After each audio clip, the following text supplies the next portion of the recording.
Graça e paz.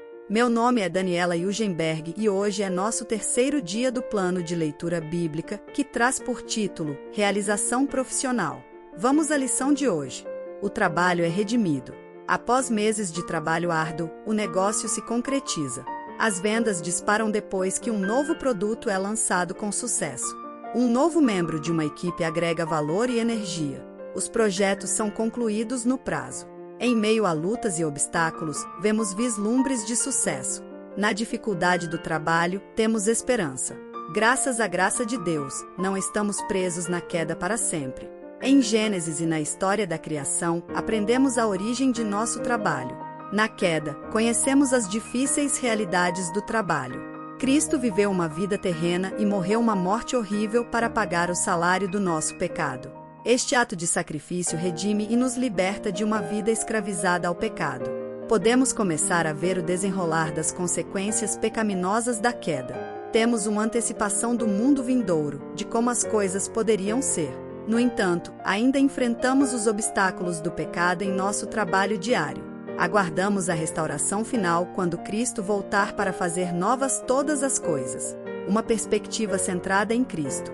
Uma perspectiva redentora e centrada em Cristo nos ajuda a ver o significado e a esperança em nossos trabalhos seculares. Os dias de Jesus na Terra, em última análise, tornam nossos dias mais comuns significativos.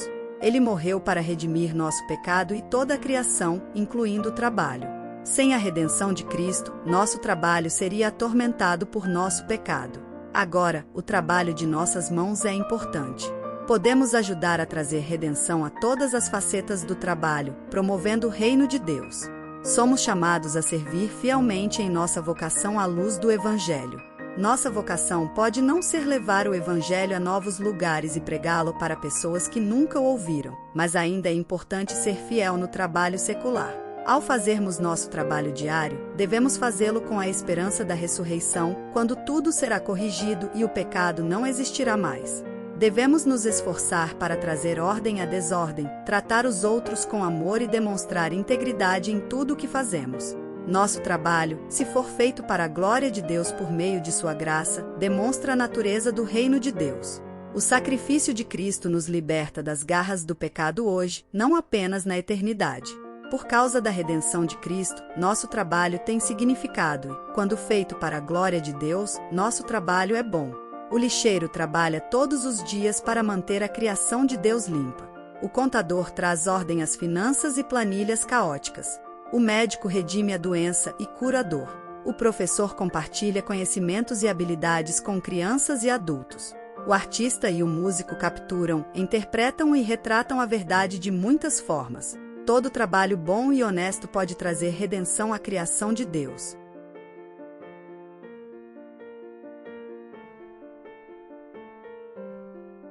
Leitura bíblica. A ressurreição. Também vos notifico, irmãos, o evangelho que já vos tenho anunciado, o qual também recebestes e no qual também permaneceis, pelo qual também sois salvos, se o retiverdes tal como vô-lo tenho anunciado, se não é que crestes em vão. Porque primeiramente vos entreguei o que também recebi, que Cristo morreu por nossos pecados, segundo as Escrituras, e que foi sepultado, e que ressuscitou ao terceiro dia, segundo as Escrituras, e que foi visto por Cefas e depois pelos 12. Depois, foi visto, uma vez, por mais de 500 irmãos, dos quais vive ainda a maior parte, mas alguns já dormem também. Depois, foi visto por Tiago, depois, por todos os apóstolos, e por derradeiro de todos, me apareceu também a mim, como a um abortivo. Porque eu sou o menor dos apóstolos, que não sou digno de ser chamado apóstolo, pois que persegui a igreja de Deus. Mas, pela graça de Deus, sou o que sou, e a sua graça para comigo não foi vã. Antes, trabalhei muito mais do que todos eles, todavia, não eu, mas a graça de Deus, que está comigo. Então, ou seja eu ou sejam eles, assim pregamos, e assim haveis crido. Ora, se prega que Cristo ressuscitou dos mortos, como dizem alguns dentre vós que não há ressurreição de mortos. E, se não há ressurreição de mortos, também Cristo não ressuscitou. E, se Cristo não ressuscitou, logo é vã a nossa pregação, e também é vã a vossa fé.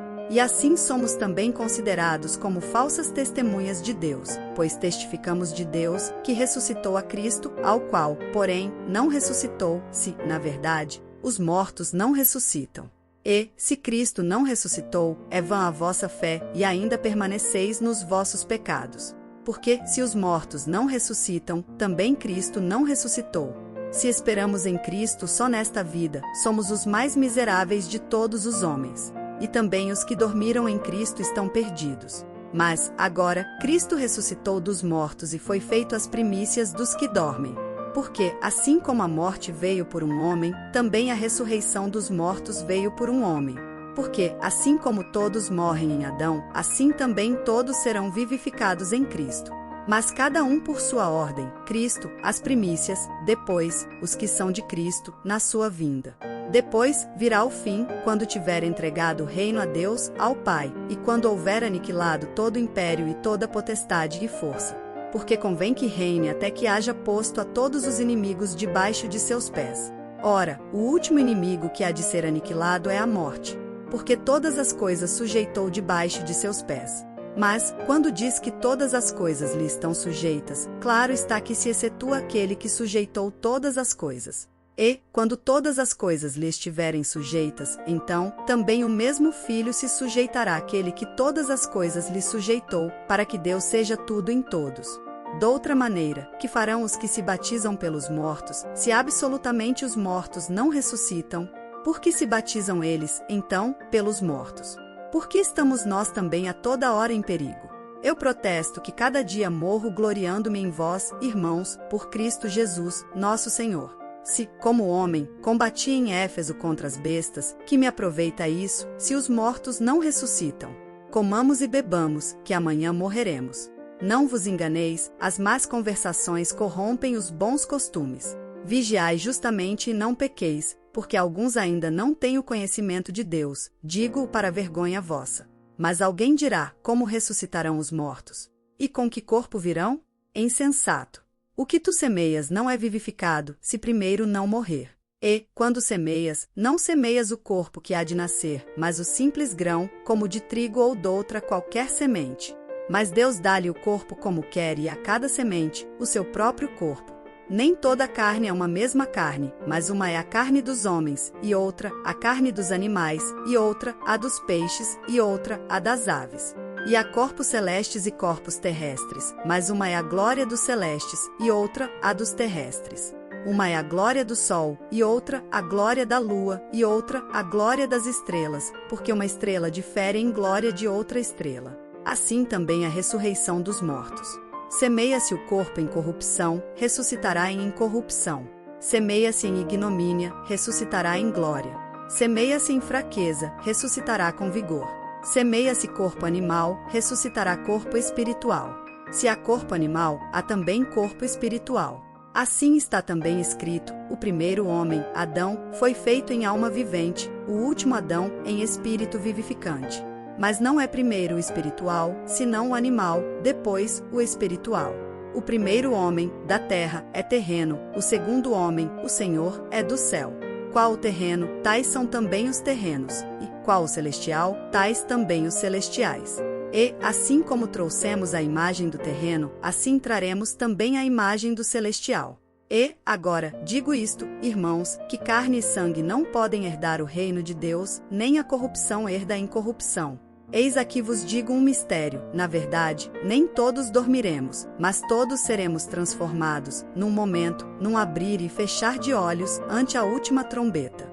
Porque a trombeta soará, e os mortos ressuscitarão incorruptíveis, e nós seremos transformados. Porque convém que isto que é corruptível se revista da incorruptibilidade, e que isto que é mortal se revista da imortalidade.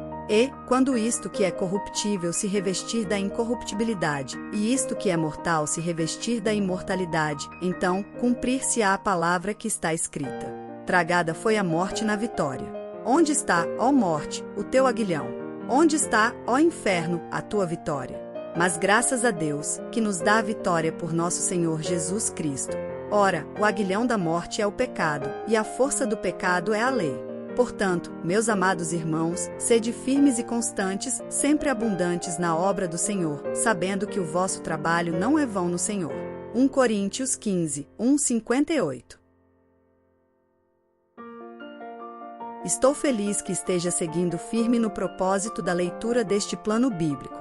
Quero te convidar a orar comigo. Pai, em nome de Jesus, oramos agora. Obrigada pelo trabalho das minhas mãos, pela oportunidade de abençoar pessoas e cumprir o teu propósito em minha vida. Oro também pelas pessoas que estão buscando o propósito do Senhor nas profissões delas. Ajude-as a encontrarem o sentido naquilo que elas fazem. Abra seus olhos e alegre seus corações, para vejam o propósito do Senhor e te glorifiquem com o trabalho das mãos delas.